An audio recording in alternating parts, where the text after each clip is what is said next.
welcome to episode 341, the last ever episode of the At Percussion podcast. With me, as always, are my co-hosts Caleb Pickering. How's it going? And Karli Viña. Hey, Ben. Happy last episode. Yes. How are you doing, Karli? Doing good. There's actually kind of like an ice storm happening here. The trees look really pretty. Gotcha. Yeah, Karli, we're actually ending the podcast because Karli needs to go practice for our Bartok performance coming up soon. This is true. Yeah, I just won't have the time for it in the next several months. Bartok, Bernstein. Yeah, and the lovely Ksenija Komljenović. Hey, Ben. Hey, friends. Congratulations. We've made it. Ksenija just got to Serbia and is very well rested and not at all jet lagged. So this episode should go great. And our guest of honor for the day is our founder and buddy co-host, Casey Cangelosi. Casey, how are you? Hey team, happy last episode. Ben, thanks for the idea. This is it was real thoughtful. Have me be the last guest. That's cool. And Karli, get used to this freezing rain thing around here. It's pretty cool. Like your car will get completely like encapsulated in a perfect thin sheet of ice at least once a year. It's pretty cool. Can't wait. And not very safe. And I have a surprise for everyone in the room. Does anyone have a guess as to what the surprise is? You're pregnant. I am not pregnant, no. Anyone? Is it a bocked or knocked? It is not. It is even better than that. Welcome to the podcast, one of our OG hosts, Megan Arns. Wow, cool. Hey, good idea. Wow. There she Whoa, is. Cool. Welcome, Hey, Megan. Hi. Wow, cool. Hey. Legend. Megan, how are you? No see. Yeah, how are you? I'm good. How are you guys? Doing well. I'm very sorry, Megan, that you performed at PASIC, and Karli knows this all too well. I had this day at PASIC that I got like deathly ill and couldn't make it. But how'd your PASIC performance go? It was good. Yeah, Good. It was good. I'm sorry you were deathly ill. That sounds terrible. Yeah, it wasn't fun. Better now. Looks like you've recovered. Yeah. So it was marimba and saxophone or percussion and Yep, saxophone? it was a collection of pieces that we had commissioned for marimba, saxophone, and electronics. So Awesome. yeah. Are there any electronics recordings and on? PASIC can sometimes be challenging. So Yes. it's like Karli knows that. I know all about that. Everything went well and it was fun. Yeah. So, well, thanks so much for joining us today, Megan. I asked Megan, hey, do you want to stop in and say hi? She's like, yeah, sure. I'd love to just like kind of sit in for the whole hour. So we got Megan Arns with us. It's pretty cool. So, yeah, when we decided to sort of, pull the plug on the podcast, I insisted that Casey would be our final guest of honor. And we had some listeners send in questions for Casey. So we'll get to the first one from Todd Meehan, Liquid Drum, biceps or triceps? They were all done really. Good one, Todd. I only know what one of those are, so I guess biceps. All right, good. And from Reese Ryland, what's your favorite episode of South Park? Oh man, South Park is good. Favorites. You have to give me a minute. That's tough. Paris Hilton, we'll say that. Paris Hilton one. There you go. Cool. Awesome. Well, I think that was mostly the funny questions out of the way. But Casey, since we're wrapping on the podcast here, I was wondering, could you tell us like where did this whole podcast idea come from and why did you pick us? Right. Well, let's see. Well, gosh, Megan and Ben, you're the two of the originals, and I think the idea of who to pick was to pick people who were kind of all positioned at different times in our careers. I mean, including me, so we'd have kind of a variety of perspectives and kind of just a variety of places that we all sit in. And then I guess just the need for the podcast at the time, there wasn't really quite anything exactly like this. I know there was a DCI podcast. There was, I think, numerous drum set podcasts, but there wasn't anything quite in our niche. And yeah, it really felt like, wait, this isn't that hard to do, and the structure exists for it. I was a guest on a podcast that doesn't exist anymore. Sound, oh my gosh, I'm not gonna be able to think of it. It's okay, it doesn't exist anymore. It's still all posted, but they kind of used a Google Sheet similar to the way we do. And I thought, yeah, that makes so much sense, and it's so easy. And yeah, why the heck not just do this? Awesome. Yeah. And in the beginning, we actually we were recording before the days of Zoom even. So the very first episodes, Casey was like screen recording his computer, and it was much lower tech than we are now. And unfortunately, we only lost one episode ever from a technology failure, and that one was sadly Jennifer Higdon, which Yeah. of all of them to lose, we're like, oh no. I know. But she was super sweet about it. We had like the last 5 minutes, and we asked, can we just post this? And she said, yes, that'll be fine. Ksenija, you had something. Yeah, I was gonna say we can always do like a Friends reunion in 20 years and have Jennifer Higdon come back on because we lost it. But I was gonna say, I think all of this came because I interviewed Casey about 10 years ago exactly, when I was a kiddo in grad school, and I bothered him at PASIC. He was very, very busy. You can probably find that's most likely like the most popular video on my channel, but it is an interview with Casey Cangelosi that's 30 minutes long, and I'm asking him the stupidest questions, but I'm just like, oh my God, I'm talking to Casey Cangelosi. And I feel like he took that idea and was just like, this Eastern European doesn't know what she's doing, but she's onto something. Let me make a business out of it. Well, I will say it was one of the reasons I thought you'd be a great co-host. Like, well, I remember that experience, and you seem interested in this. And I mean, like, you guys all know, and all of our friends out there doing podcasts know, it's tough. I mean, it's like, it is a lot of work. It's a lot of organization. It's a lot of prep. It's a lot of editing. I mean, I'm pretty sure I use a left-handed mouse and two mice at my office now because of the freaking tendonitis I've got from editing podcast and from composing. It's like I've switched to my other hand now because it is just a lot of work. So someone who's interested in it really matters. You know, it's like, oh yeah, you got to be really interested and passionate about this to be able to do it.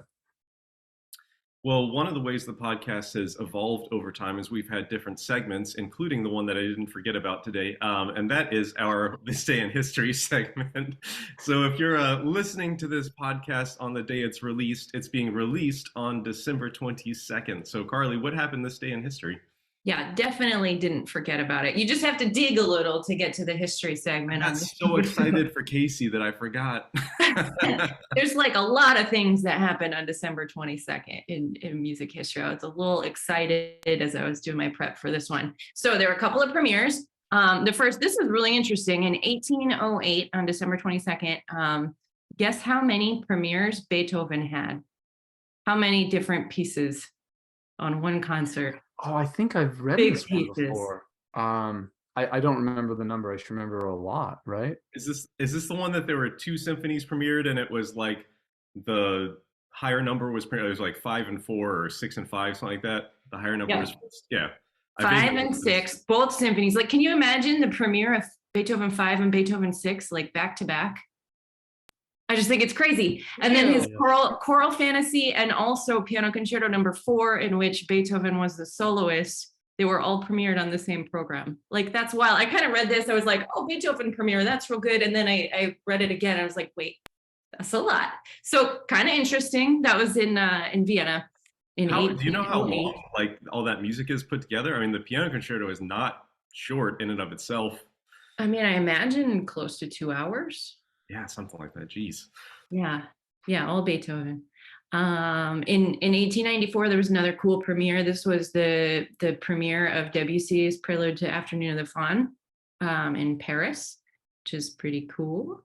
There's a couple of interesting birthdays on December 22nd. Varese was born. Edgar Varese, French-American composer. He was born in Paris. Many of our listeners are probably familiar with Varese. Of course, in the percussion world, he is most well known for the percussion ensemble piece, Ionization, for percussion, piano, and Two Sirens, which was written in 1931 Ben, quick question. Was Ionization the first percussion ensemble piece? It depends what metric you use. There's Shostakovich Interact from the Nose and Alexander Trepnin's Symphony Number 2, the Scherzo, both have a percussion-only movement, but they're obviously not independent pieces. And then I think the Roldan Ritmicas also come first, but they're part of like a suite of pieces, so they're for percussion alone. But Ritmicas number 5 and 6 are, but there's also 1 through 4. So, but I think if you're talking about exclusively percussion only, percussion ensemble piece, then yes, Varese, I think, is the answer. There you have it, straight from Ben Charles at Percussion Podcast History Buff. So aside from Ionization, Varese was really well known for some other works. Hyperprism is for winds of percussion in 1923. Density 21.5 for solo flute was written in 1936. And the famous Poème électronique from 1958, which was written for the Philips Pavilion at the Brussels World Fair. And aside from it, oh, go ahead. There was one other, I think it was another Varese piece, and I wish I could tell you what it was, but Ionization has the sirens in it. Mm-hmm. And I think it was don't quote me on this, but I think it was in New York City. There was you couldn't use sirens in a musical performance because there was a war going on. And so he was actually commissioned to write another piece like Ionization, but with no sirens. But wow. I couldn't tell you the name of it. Sorry. Does that exist? Yeah, I think so. We learned about it in Mersch's percussion history class. That's cool. So aside from his composing, Varese was active in promoting performances of works by other 20th century composers. He founded the International Composers Guild in 1921 and the Pan American Association of Composers in 1926. And these organizations had performances and premieres of works by like a lot of big names: Bartok, Berg, Carlos Chavez, Henry Cowell, Charles Ives, Ravel, Poulenc, Webern, basically like it's a who's who of 20th century composers. And then I didn't know this, on the other end of the spectrum, Varese also founded the Scholar Cantorum of Santa Fe, New Mexico in 1937 and the New Chorus in 1941, which were both dedicated to the performance of music of the past, including works by Periton, Schutz, and Monteverdi. So those historical figures we all learn about in music history. So there was one other, I really do want to get to the guest, but one other big birthday in 1939, Ma Rainey, whose birth name was Gertrude Pridgett.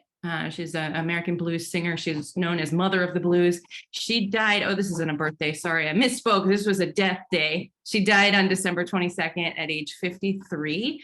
And she was a really prominent American blues singer and early blues recording artist. She was really influential to kind of the next generation of blues singers. She began singing as a teenager, and then Gertrude Pridgett began going by Ma Rainey after she married another blues singer, Will Pa Rainey, in 1904. She recorded with a whole lot of people, with Thomas Dorsey, who's a pianist, not to be confused with Tommy Dorsey, who is a famous trombonist and band leader, Tampa Red, Louis Armstrong. She had a duo with her husband that was called Rainey and Rainey, Assassinators of the Blues, and she toured with the Georgia Jazz Band. She was really well known for her powerful voice, majestic phrasing, and kind of a moaning style of singing. So a couple of her recordings, Boll Weevil Blues and Moonshine Blues, are really kind of representative of her style. So if you feel like listening to Ma Rainey today, you can check those out. 2 #1 charts, these I included just for fun. In 1958, everybody's favorite Christmas song, the Chipmunk Song, reached #1. If I could include it and we wouldn't get flagged, I would do it. And in 1984, Madonna's Like a Virgin hit #1 on the charts. But the real big thing that happened in music history on December 22nd is that in 2022, the final episode of At Percussion Podcast aired. It's a big deal. It's a big deal. With a lovely history segment by Karli Viña. Thanks, Karli. The last one. Well, to get back to our guest of honor for the day, Casey, we had a question about this, and I'm sure you're going to like roll your eyes at this, but I want to ask you about this because I'm nerdy also. But my introduction to Casey, like many of us, was through YouTube.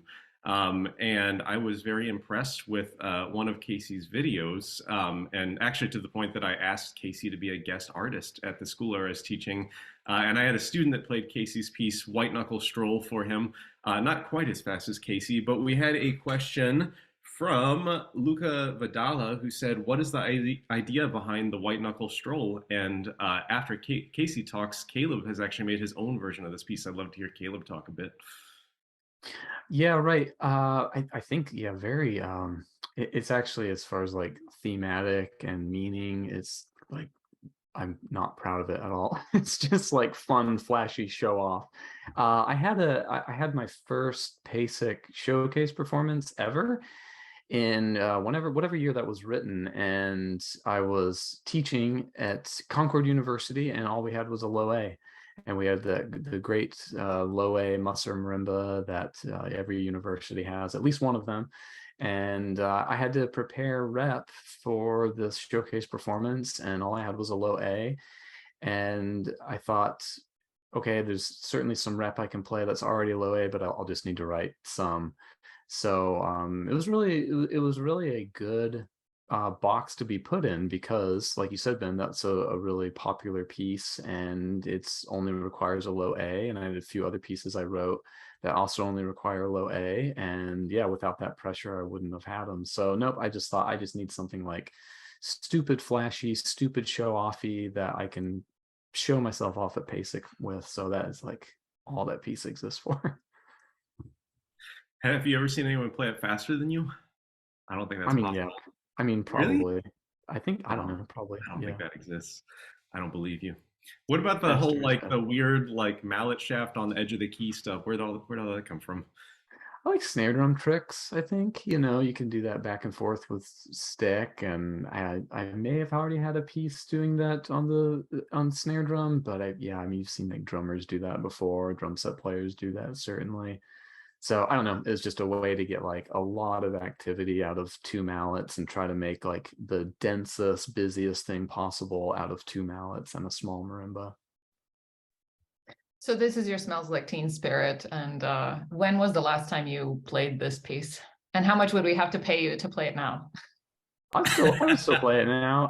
I feel like I played it not too long ago. I made like a little extended version. So if you go to the if you ever do the ensemble version, which actually that's how I met Megan Arns too, is we did the ensemble version at Midwest with her group, but there is a little extension in the middle that's probably the best music in there. But let's see. No, I would gladly play it again. I played it as an encore at the Virginia Music Educators Association when I was hired here. So probably, I probably played it 7 years ago there, and I've probably played it like maybe 4 years ago or something like that. But no, you don't have to pay me much. And Smells Like Teen Spirit is probably better. I think Nirvana has more to say than that piece does. If you ever go to call JMU and you have to be on hold with like the registrar or I something, love this.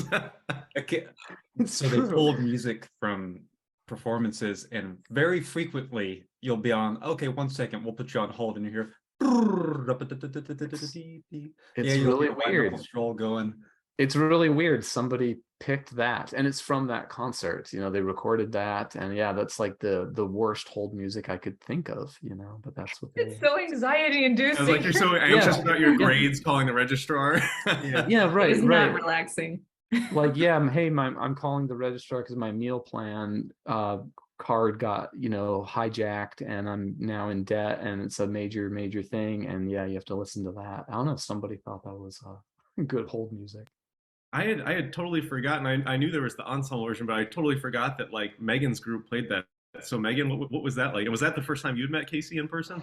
That was the first time I met Casey in person. I had like just gotten this job at Missouri, and Julia Gaines had already set the program. She's like, "Oh, we've got Casey lined up, and he's going to do White Knuckle Stroll with the ensemble." I was like, "What? Cool! That's amazing." So I was the one that sort of like implemented the whole program, of course, since I was the teacher that semester. But it was so cool to have Casey in, and of course, we were great with the students, and they were all like super starstruck, and the performance was awesome. And I remember that you had like this little, this is so weird, sorry.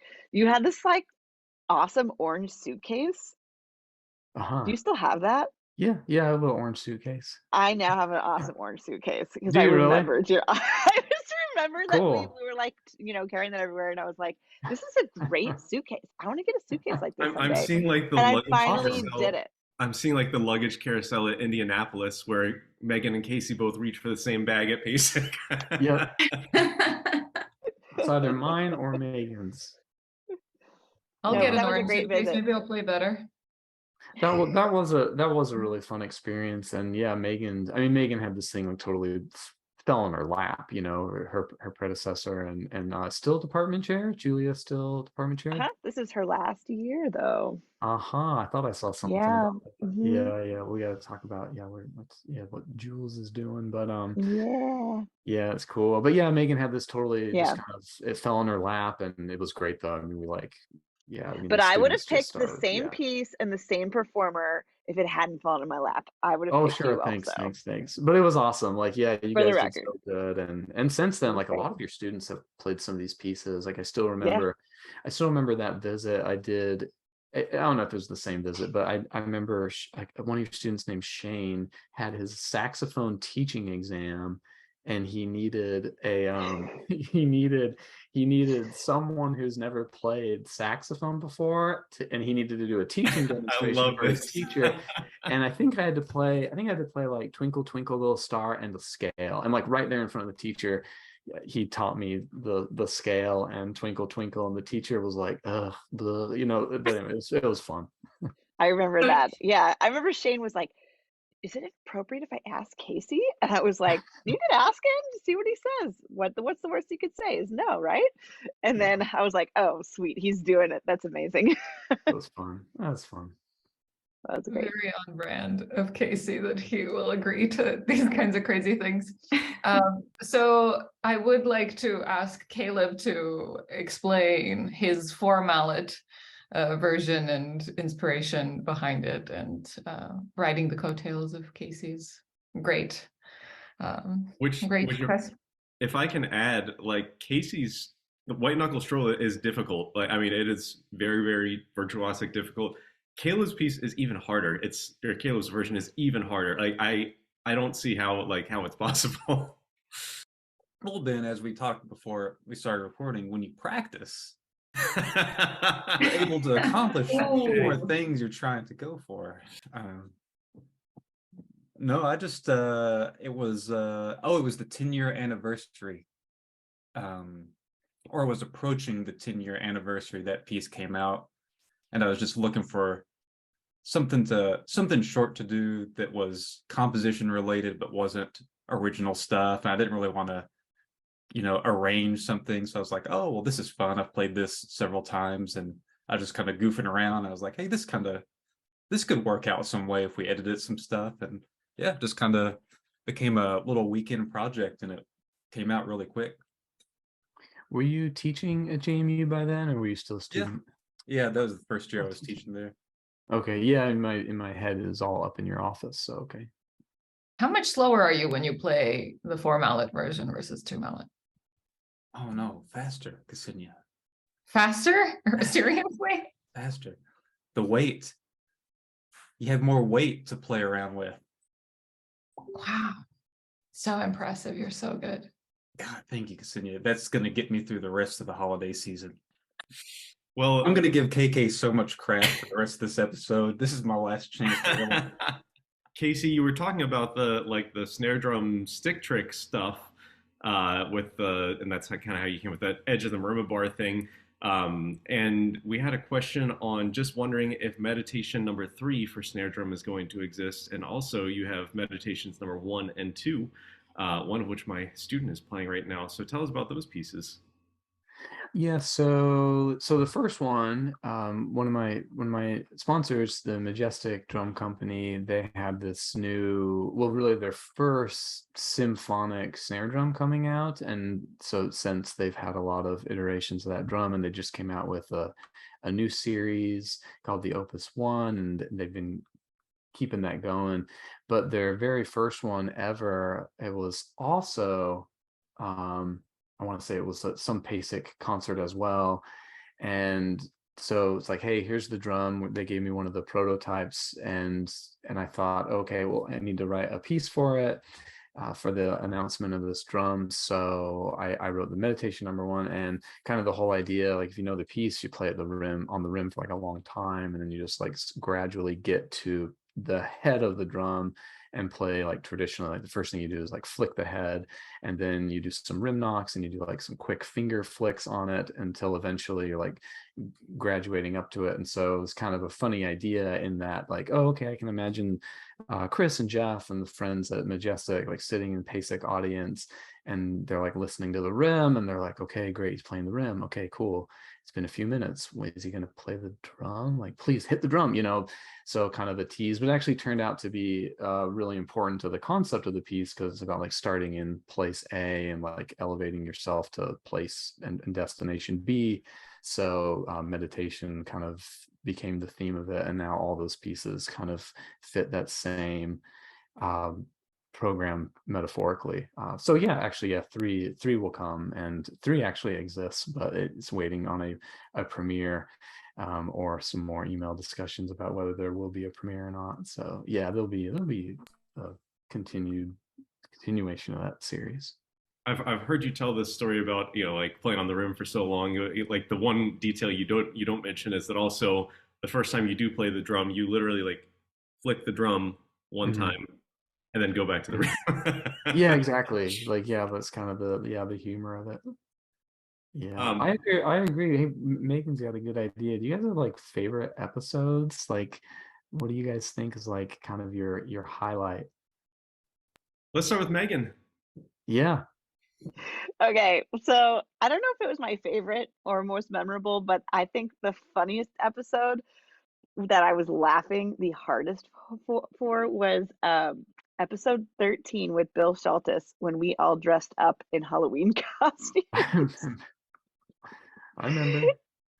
And yeah, I went back to look for it to see if there was a good screenshot, and that was when we were still on Skype, so there wasn't like, we weren't all in the window at the same time, so it would have to be separate screenshots. But I just remember laughing so hard, and Ben had this like giant penguin outfit on. Not only did I had a big penguin costume, but when I wasn't talking, I would sit there and I would flap my wings. Yeah, it was just like ridiculous. And that's, you know, this is episode 13, so we like just started this. We were like all getting to know each other. Then everyone gets on with these like ridiculous costumes. I don't know, Casey, you were a pirate, I think. I think I had a pirate thing. Yeah. I don't know what Laurel was. I think I didn't have a costume, and there was this like ridiculous box of this like a box where you like a cutout where you could put your face in it, and I had a wig on, and it looks like I'm like a Chinese astronaut with a cat. I don't know. I just remember laughing so hard. It was a great episode. So check out episode 13 if you haven't listened to it, or you have to see it actually.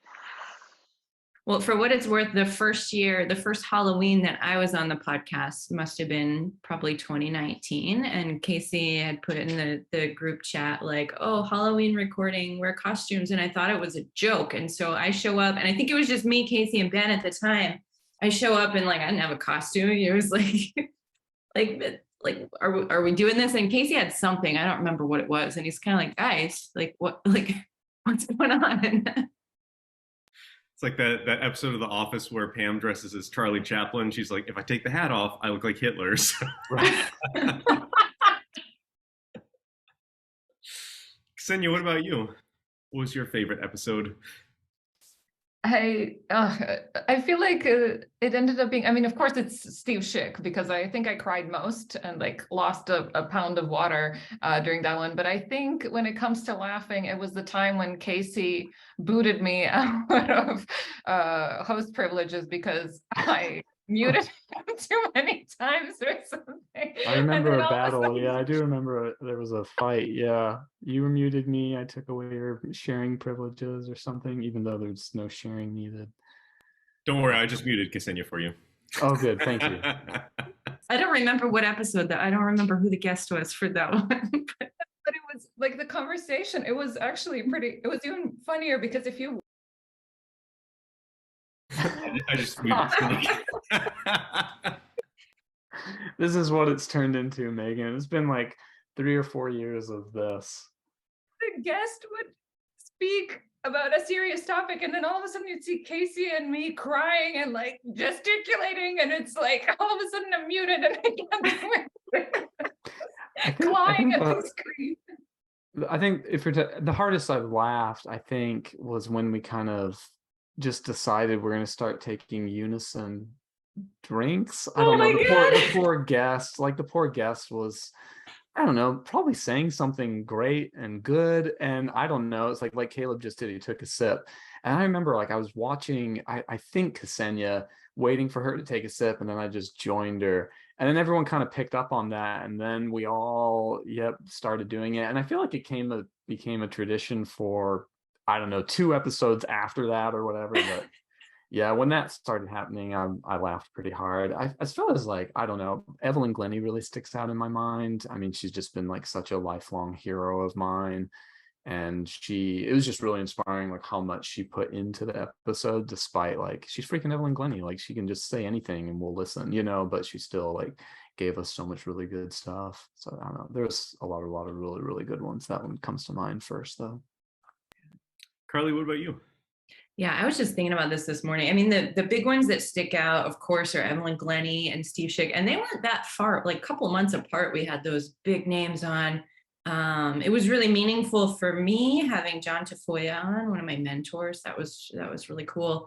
But one thing that I've loved about the podcast since I was just a listener, is that you not only are the hosts at different points in their careers, especially in the beginning, but like all the guests are too. And that's been a really great thing, just to kind of get the behind the scenes, even people that don't have super high profile careers, like just knowing where are you at, what are you doing, what makes you tick, and hearing these experiences that we don't always hear about. So there's too many to name, but those are some of the big ones. And I had totally forgotten about the water drinking, but that was hilarious. I think we did it for like 2 episodes, and then we all were like, we have to stop doing this. We gotta get serious. Don't have enough brain space to drink and listen.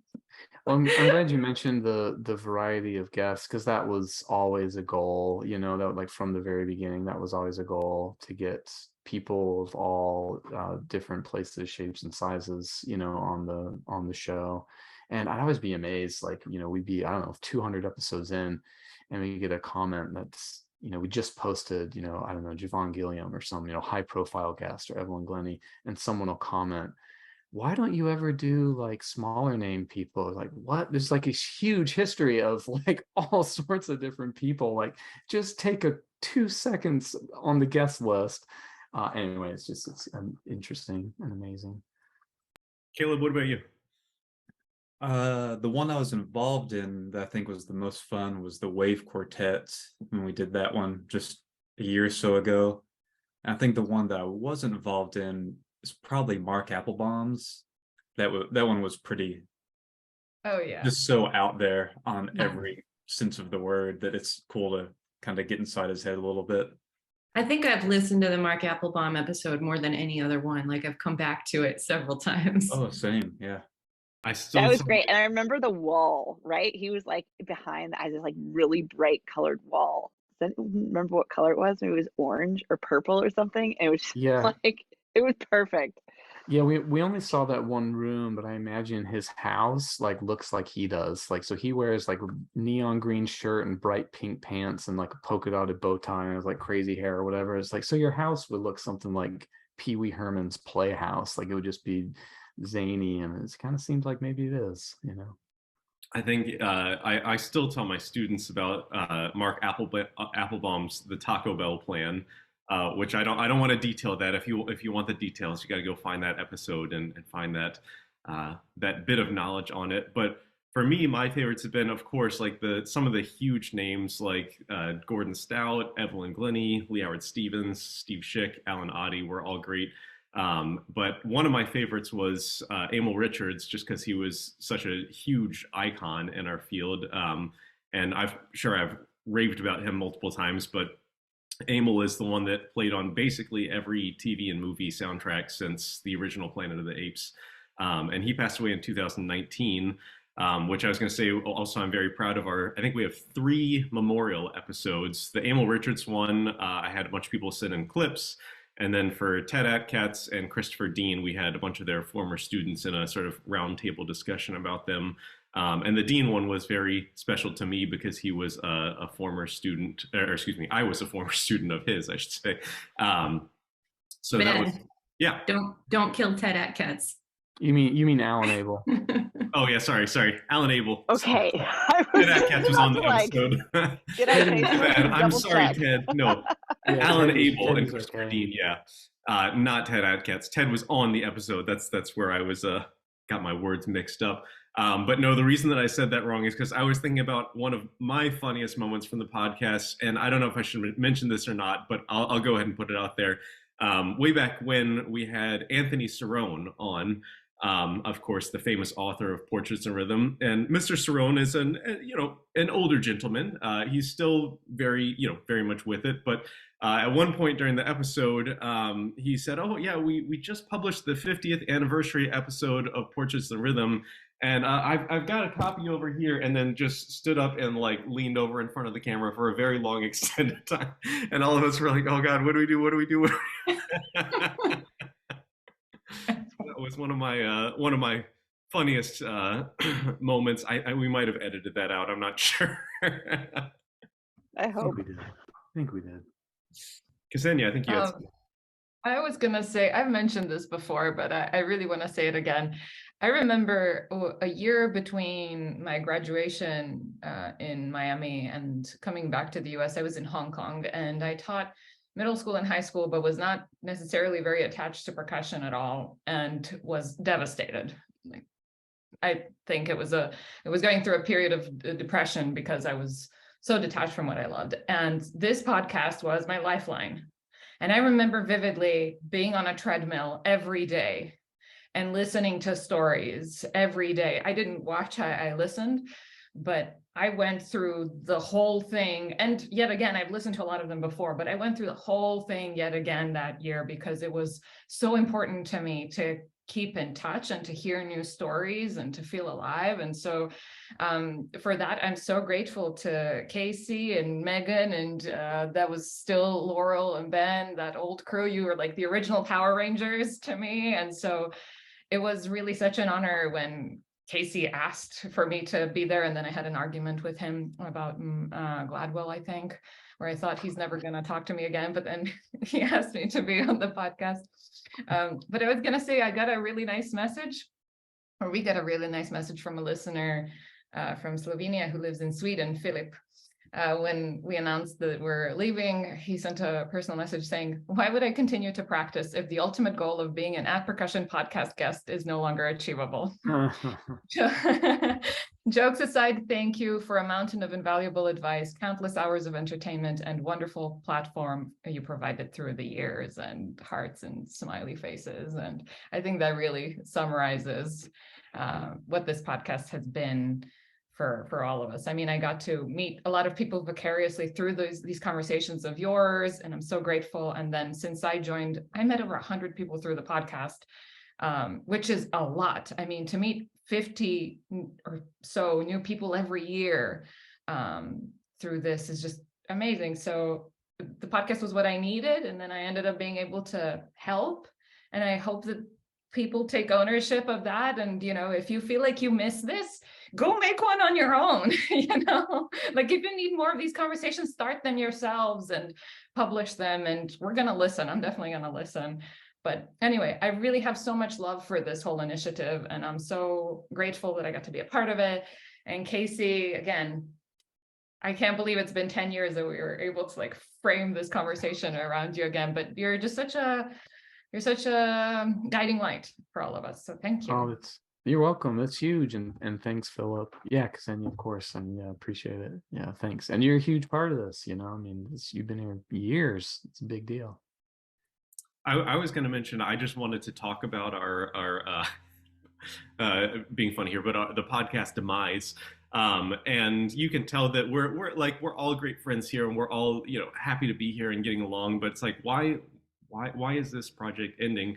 And it's like, I think that probably everyone would agree with me. I'm I'm a big Calvin and Hobbes fan, and Bill Watterson, at the top of his game when Calvin and Hobbes was the #1 comic strip in newspapers, he said, "I've said all I want to say," and he ended the comic. And he said, I didn't want it to go on for 50 years and be miserable in the end and a chore. And like all of us have absolutely loved and enjoyed this project. But it's sort of like, okay, like we put out over 300 episodes of very high quality material with guests, and it kind of like I chuckle every time like I see it. The podcast gets cited in a dissertation, or someone at PASIC says, "Are you the guy from the podcast?" And it's been fantastic for that. But we were all like, okay, it's time for us to do something different with our time. So it's not out of any place of bitterness or some falling out or something like that. It's just simply we've enjoyed our time, and we want to just put a stamp on it and say we're proud of what we've produced, and kind of go do something else with our time.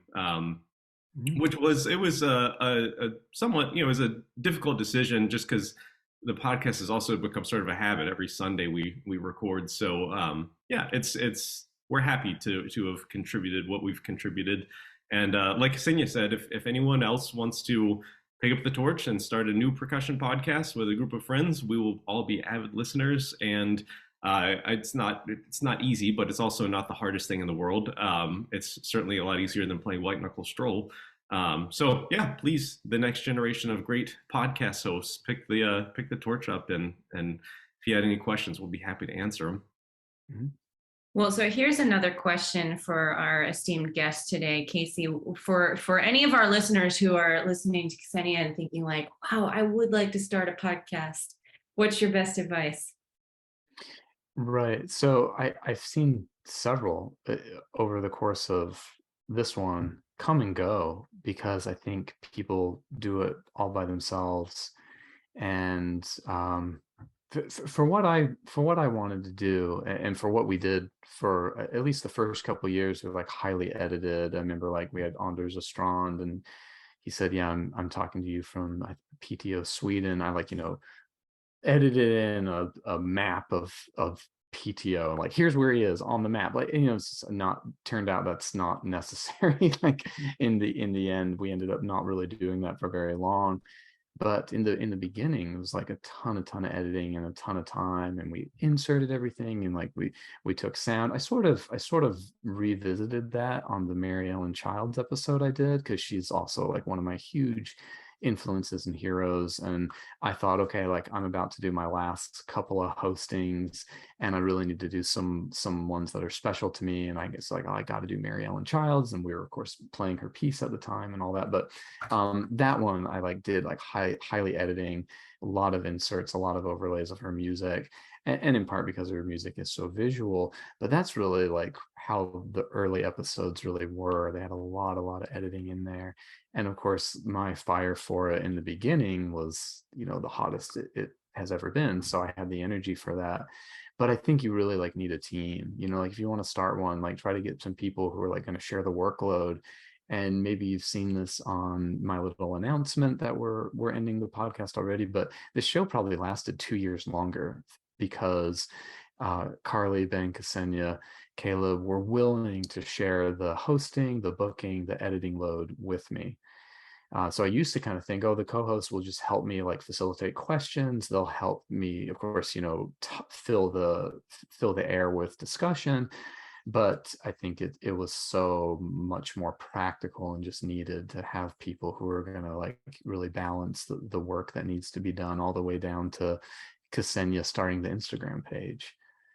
And Caleb, up to the last minute, Caleb was ready, yeah, cool, I'll take care of the Patreon stuff if you want me to, I'll do that. And, so it's just take your time and find a group of people that are going to help you do all that, because otherwise it's probably not gonna last, unless your episodes are really, really simple, and you're not going to plan on doing much beyond just recording it. The team is great for accountability too. Just, hey, if I don't post this or I don't do this, it's going to mess up our whole schedule. And I think it would have been so much harder, not just workload, but also having a consistent output if I was trying to do something like this on my own. training Ben to put his information on the sheet was like, I mean, it was like an epic accomplishment. Like that was like, I mean, that's like amazing. That's like potty training Robin. It's just like, wow, he did it. He did it. Yeah, Ben, you got it. You know, on that note, actually, we've talked about quote unquote the sheet so many times, but I don't think we've ever shown anyone the sheet. So for our last episode, just in case you're wondering like what our sheet looks like, I think this is fine to share. I think they're going to be Yeah, really this is, disappointed and be like, what? It's just a sheet. Who cares? yeah, it's literally just a Google sheet. And so, yeah, whenever we have an episode, we just type on here, you know, 342 Megan Arns, whatever. And Yes. that's how we do it. So that's the infamous sheet that you've heard so much about. And then I think the other favorite feature of the podcast is the chat that happens running in the sidebar while we're recording, which we will never show you. Never show the chat. Because we'd like to keep our jobs. But Megan, I think you had something. Well, I was just going to say along the advice, you know, for people starting podcasts too, is that there's so much value in diversity, and I think, you know, I can't remember who was mentioning that. Oh, Ksenija, you were talking about how you've met so many people through the podcast. I mean, that was huge for me too. It's like, who's this? Ben put this person on the spreadsheet. Oh wait, no, it's not on the spreadsheet, but we're having this get. No, I'm just kidding. I feel like I can like hear Casey's voice. I was like, Ben, use the spreadsheet. Megan, I did get a little better over time. I'm not saying I'm great, but I got better. You got real good. I always got excited the rare chance I could call out Casey for not filling his. Yeah. If I would forget, Ben would be like, Casey, you gotta do the sheet. Casey, we've talked about this. But there are just so many amazing people in the percussion community, and there's, you know, we've only explored 340 of them, and there's just so much more. And the deeper that you dig, the more people appear, and you can't do that alone. You know, your circle only extends so far. And so this, for me, was a wonderful way to extend that circle and to see into other people's circles and kind of see how those overlap. And Ben, you were saying, you know, meeting people in person after speaking with them on the podcast. Sometimes at PASIC, I would get confused. I'd be like, wait, have we met before? Or is it just online? And that would happen a lot. And so, yeah, I think, you know, if you are thinking about starting a podcast and having a panel of people, you know, like think about people outside of your circle, because that can make an even greater circle and hopefully dive deeper into this really cool world that we live in as percussionists. You know what I think was amazing? The first year or two, maybe, that I was on the podcast, I remember thinking, like, are we going to run out of guests? Like, who else can we have? And we never did. We never came close. Never. Like there was Right. never a point where our list was non-existent or like, well, we've had everybody that we want to have. And there's just so many interesting stories and backgrounds and experiences. And the amazing thing too is that people kept wanting to talk with us. I was going to say, we talked about our favorite episodes, but Megan brought up this point of meeting new people. And if we could go around the room again, I wanted to ask, who was your favorite new person that you met through the podcast? And I'll start while everyone thinks of their answers, or not necessarily your favorite out of 342, but one of your favorites, we'll say.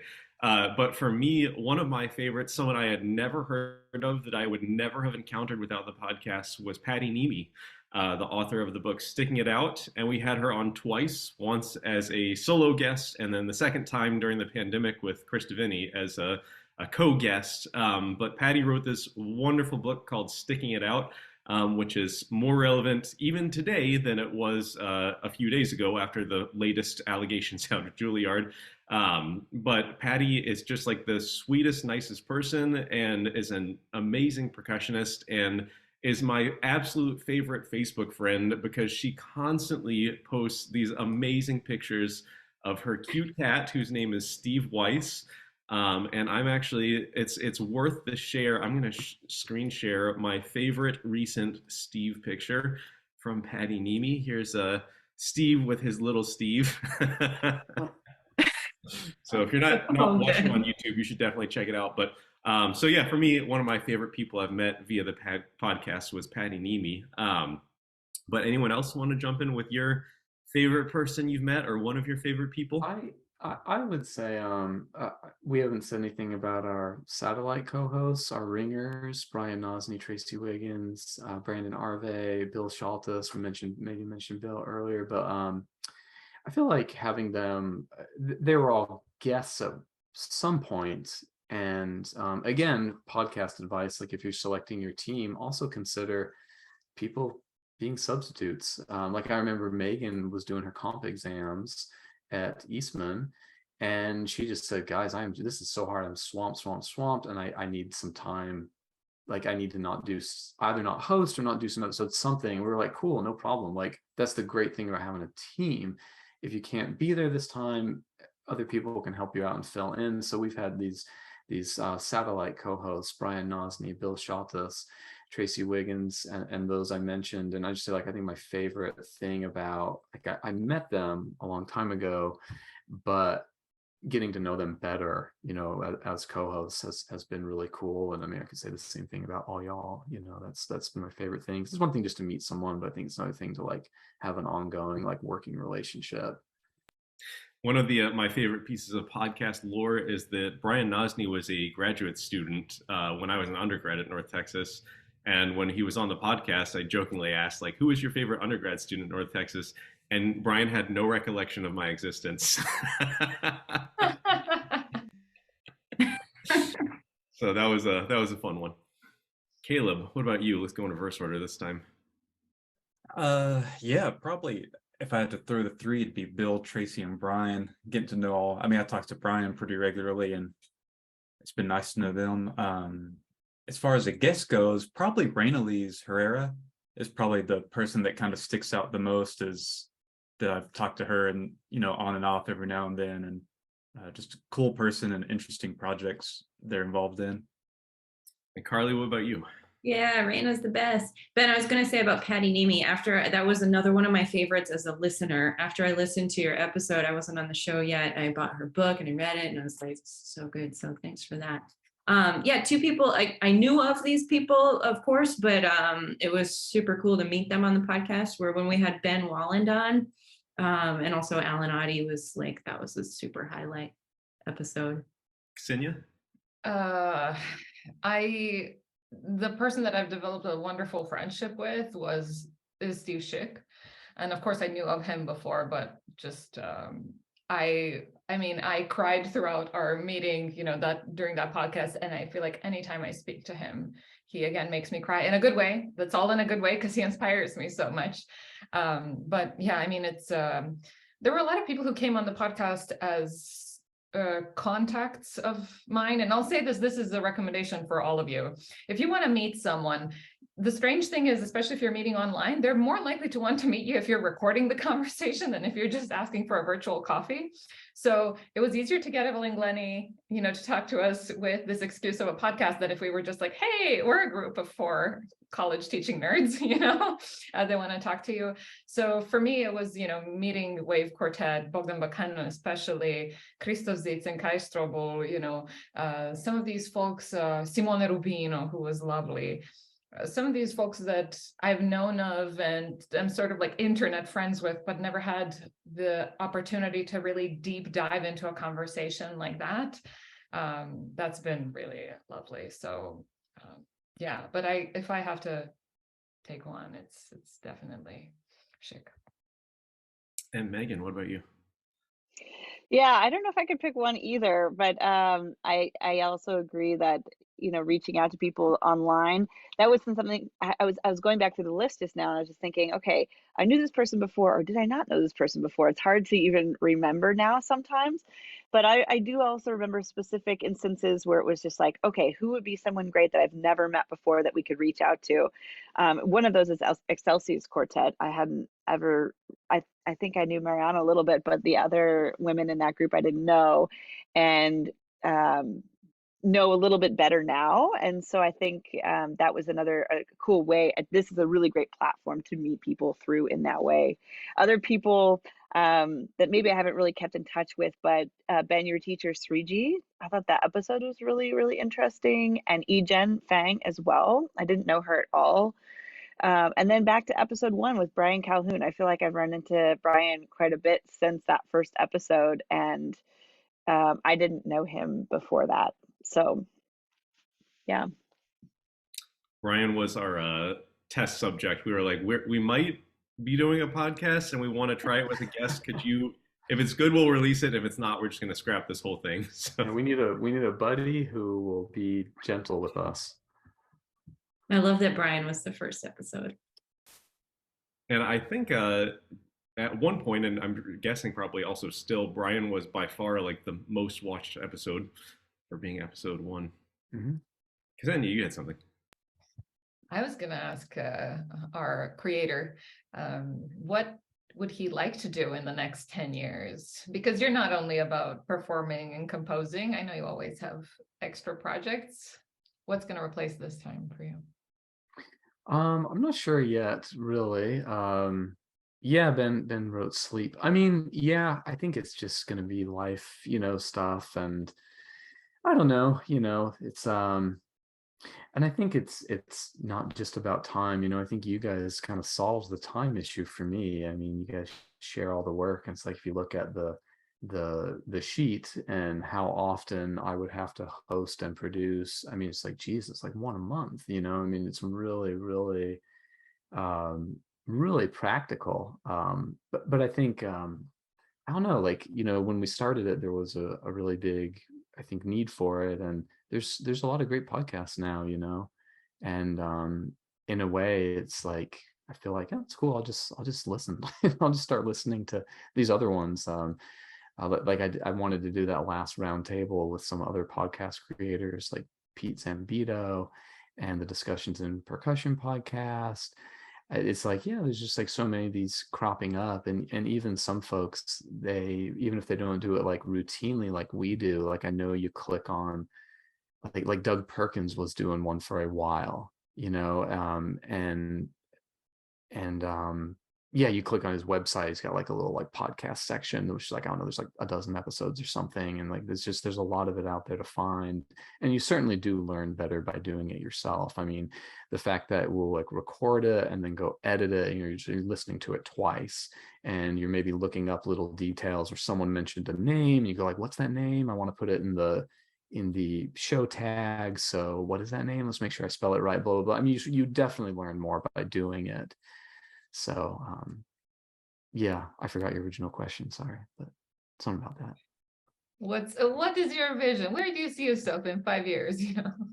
Right, yeah, yeah, I mean, I really enjoy everything about what's happening now. Like it's just like, yeah, school is great, composing's fun, performing's great. I just like I want more of the same. I want more of the same. I like it, I think it's that simple.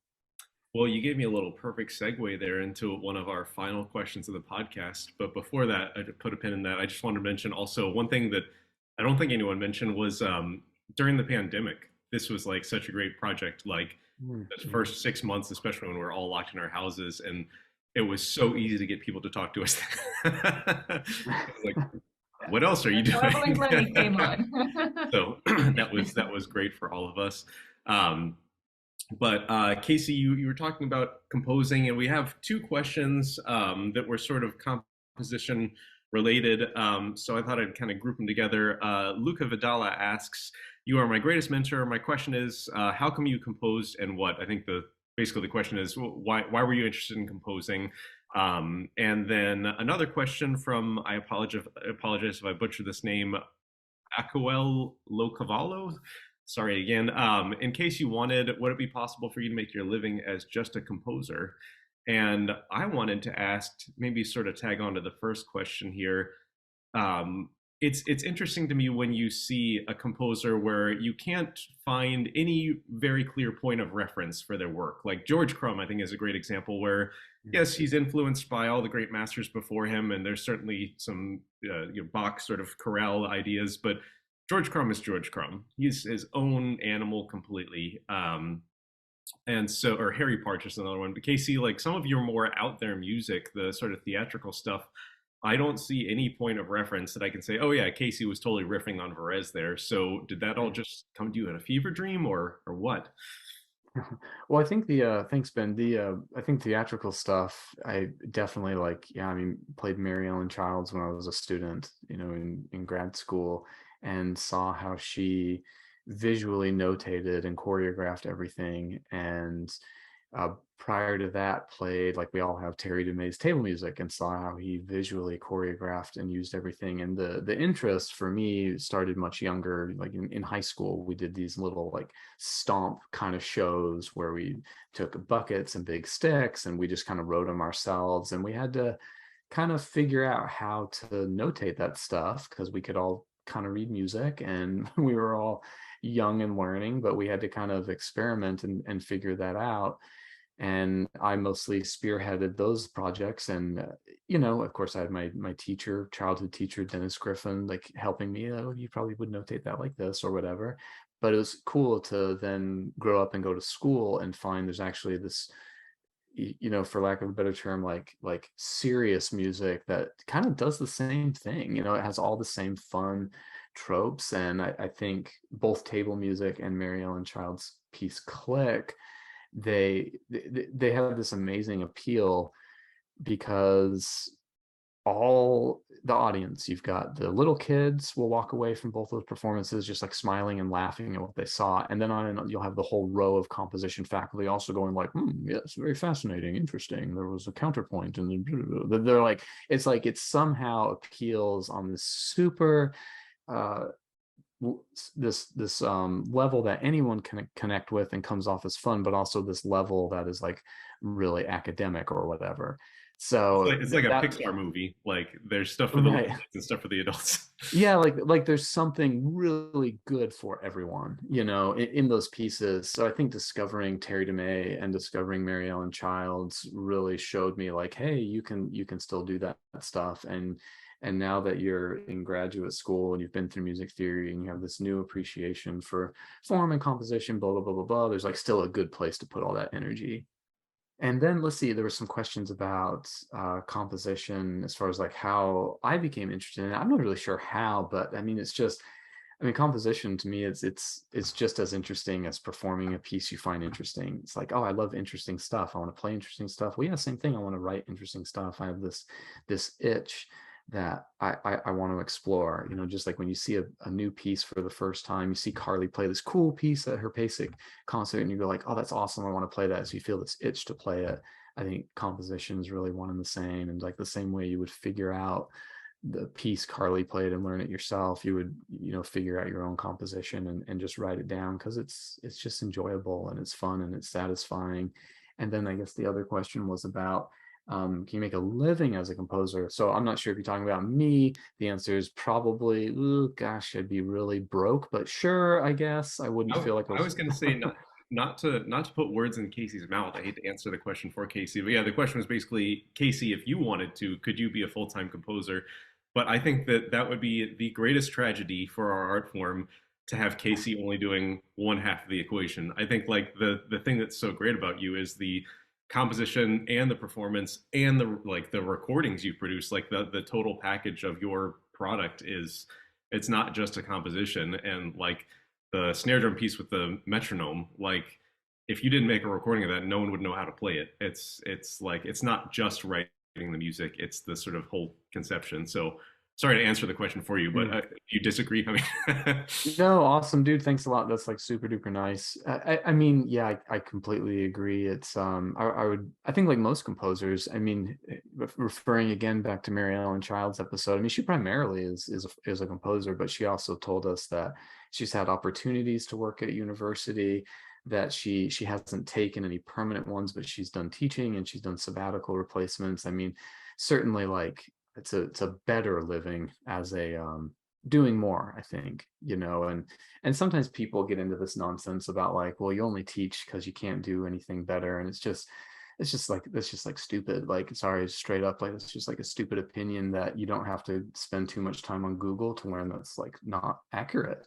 It's like it's not very, you're tripping over people, that performers who you admire, that are also teaching regularly. And I mean, I think Ben put it really well. It's like, yeah, like there's so much more to my own composition. Like the last one we did, we recorded my colleague's piece, Eric Genevina's new awesome marimba quartet, And like, yeah, like Eric and I mean, we spent so much time recording that with the students, and it felt like true collaboration, you know. I mean, it felt so good, and there's like no doubt my composition side is like gonna benefit from that, you know, so much. And it's like, yeah, every semester we try to turn out some good quality recordings and some new pieces, and record students' works, record my colleagues' works. I mean, it's just like, yeah, of course you'd want to do that. It's the best thing to do, you know. Yeah, Megan.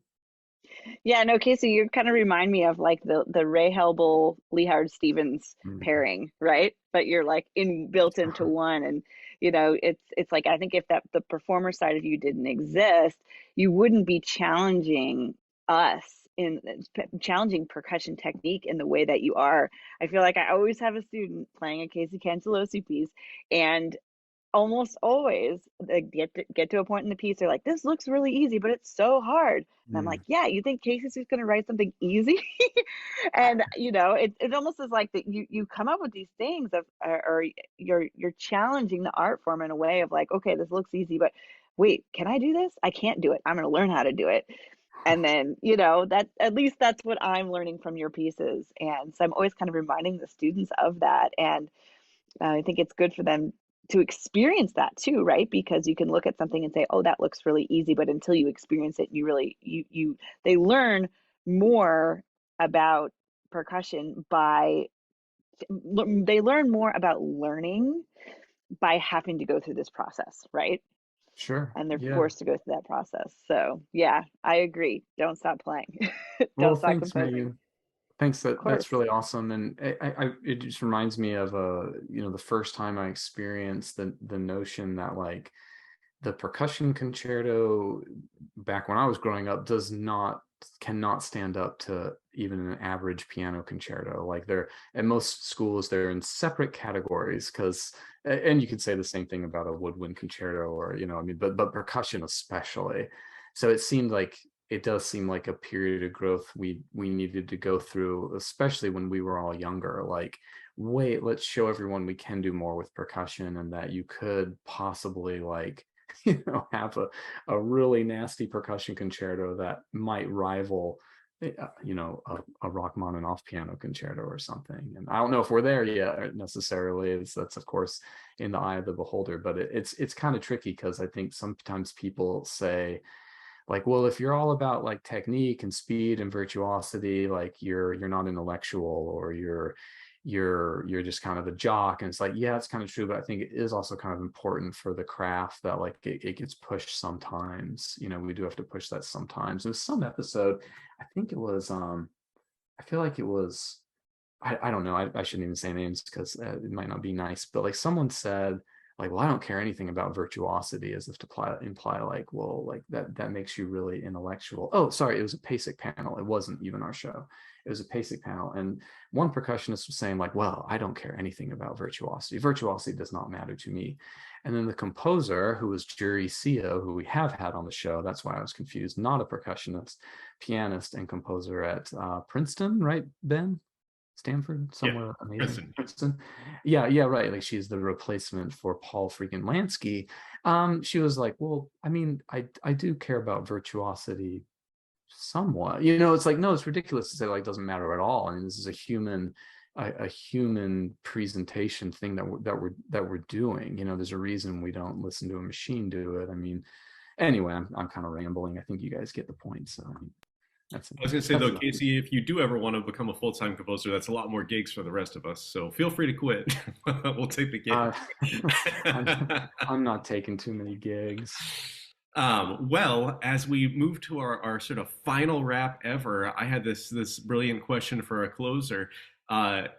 If you could have one guest, or who's your dream guest, past or present person? And for me, I think we're talking about podcast guests here, I should say. For me, I don't think I'll surprise anyone when I say that mine is Keiko Abe. And we even tried a couple times to reach out, but we just couldn't make it happen. But if I could record one more podcast episode for me, it would be Keiko Abe. I'm gonna call on people. Karli, you're up first. Well, Ben, since you took Keiko Abe, I guess I can't say her. I always wanted to have one of my former teachers, Tony Ames, who is principal percussionist in National Symphony for something like 42 years or something like that. Always wanted to have him on, and he was a little shy about it, but I think that would have been a fun one. What about Ksenija? Stravinsky, and see what he thinks of my Rite of Spring. No, just kidding. Yeah, I was actually thinking, I was like, also Beethoven, but yeah, Stravinsky, yeah. I might be like, hey, what do you think of this? But of people that I've asked and that have declined, that I was very curious about, because I think they their career exists at a very different level, is Martin Grubinger. Because so many people had so many questions, for him, and I did too. But even during the pandemic, that was the one person that not even during the pandemic had the time for this. So we'll have to dig through his brain at another time, another podcast. We're behind you. Just go for it. Ask him. Let's go with Megan next. Well, if it was like if we could do another person again, I'd have to go with Ksenija with Steve Schick. Like, that episode to me was just like, I mean, he is just a living legend in percussion, and especially like in this type of format when he's using words, it's just like unbelievable hearing from him. So that would be first choice. But someone who we haven't interviewed would be Kaya Sariaho. Yeah, awesome. The composer. Yeah. Yeah. Mhm. Wonderful. Yeah. What about you, Casey? Nancy Pants. I feel like I reached out to Nancy Zeltzman for it, and she said no, but it wasn't like a hard no. I don't think it was like a no, not ever. It was just maybe a no, not right now. And I feel like not too long after that, she did Steve Weiss was hosting like a Facebook Live Q&A kind of thing with people, and I happened to do it. And I heard her on it, and I mean, she's one of my old teachers, and it just like, I feel like I strive to teach the way Nancy teaches, which is like, okay, let me try to tell you something that like I don't think you've heard before, and that I hope is like different, and maybe only I can tell you. Like I don't know, like, and maybe that's not always the best way to teach, because sometimes what they need to hear is something any teacher could tell them, and it's something simple about technique or something. But I always feel like when Nancy tells you something, it is just like, yeah, I've only heard this from you, and only you would have found this right now to say. And after hearing her do that Facebook Q&A, I reached out to her and just said, like, I miss having, I'm just hearing like where your headspace is, because it's like, it's so good, it is like such a good headspace. And I just think she's a genius. So it would have been Nancy. Yeah, I was gonna say, I loved hearing Karli talk about Nancy when we were together in grad school. Just the the reverence that all of Nancy Zeltzman's students had for her was just so cool to hear. And she did Doug Perkins thing too. I think there's an episode of that with Nancy. So while she is not on this podcast, she has been podcast documented by someone. So that's good. And But Doug was her colleague at Boston Conservatory, so she kind of had to. She didn't want to. So in a way, she was kind of forced to. I think Dougie. Yeah. And Caleb, what about you? So I have a real answer, but a colleague who's doing Music Caprice just sent me this text. The xylophone consists of a set of wooden bars that are struck with two hard hammers. And that's a little glare. That's a nice vibraphone. So maybe if we could get somebody in the textbook world that does that stuff. But we've reached out to him before. But for me, I think it'd be Joe Schwatner.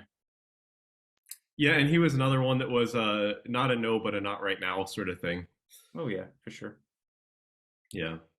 Awesome. Well, I think our final question ever on the podcast comes from Shane Roderick, and it's what was the year for Bartok's Sonata for two pianos and two percussion?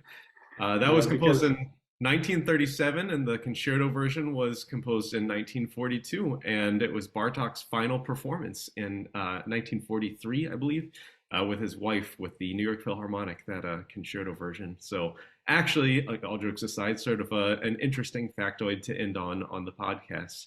So unless anyone has anything else, thank you so much to all of our listeners for these past few years. It's been a pleasure, and we are so happy that this archive will remain up on YouTube in perpetuity, so you can reference it for any sort of research papers, anything like that.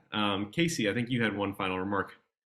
Yeah, I guess just housekeeping things. The archive will stay. As far as patrons, I've told you all this, but I'll keep the audio archive up as long as there's funding for it. So the page will stay up, and yeah, we'll keep the audio archive up with that. It's about $150 a year, something like that. It's not very expensive, but yeah, thanks everyone like for all your work. I mean, it's like been like a really cool like long-term service project that's done now, so it feels good. I feel like you guys did like a really awesome job and we made a cool thing, so thanks a bunch, and thanks everyone for listening. It's been like super fun and enlightening. And Ksenija, you had something? As the Instagram queen, I wanted to say, because I get a little bit more of contact with the listeners, really thank you so much for every time you sent in a question, every time you have shared that an episode meant something to you. It gave us that emotional juice to keep going, because it really does matter so much to us that this serves you.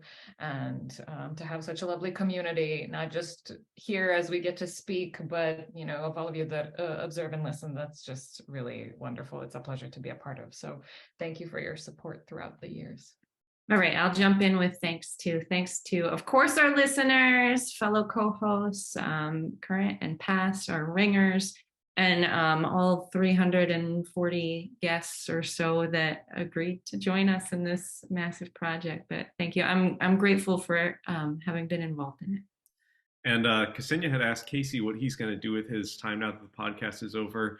But I would like to announce my Kickstarter. It's a vibraphone with a battery for the motor. So you can charge it, and then when it's time to perform, you can wheel it on stage, and there's no cord. So be on the the damn motor, yeah. Yeah. So anyway, well, thank you so much, everyone, for all these years of your listening. Thanks, like Karli said, to all of our guests and all of our co-hosts, whether they're past co-hosts like Megan, current co-hosts, or our Ringers team. Thank you so much, everyone. It's been a joy to bring you this project, and we hope you have a good rest of 2022. Thanks so much.